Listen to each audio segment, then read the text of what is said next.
Hello everyone, in this video we will see what is ensemble. So to understand ensemble, let's first see what is a system. So for that let's consider this is a container. So let's consider this container, and if we have to study only this part of this container, there is a air inside it. The gas molecules are present in this container, and if we have to study only this part of this container, then this part is referred to as a system. So this is a system, and this system will have its own parameters, like it is consist of n number of particles, it will have some energy E, it will also have some temperature and pressure. So these are the parameters of that system. And if we consider a group or collection of such identical systems, then this group or collection of system we call it as a ensemble. So consider this is the group of a system.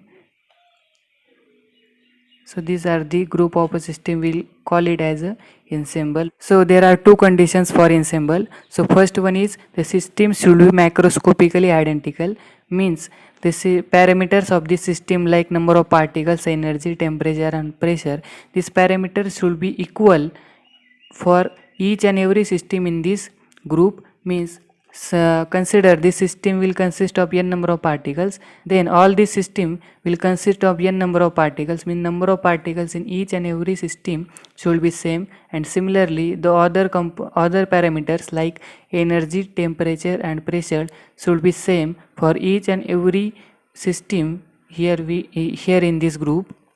And other condition is the system should be independent, means each system should be independent, means they should not interact with each other.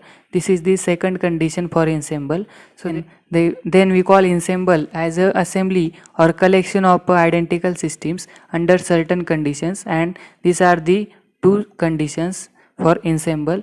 So this ensemble is classified into three types. So first one is microcanonical ensemble, second one is canonical ensemble, and third one is grand canonical ensemble. So these are the three types of ensemble. So these types we will see in the next videos. So thanks for today.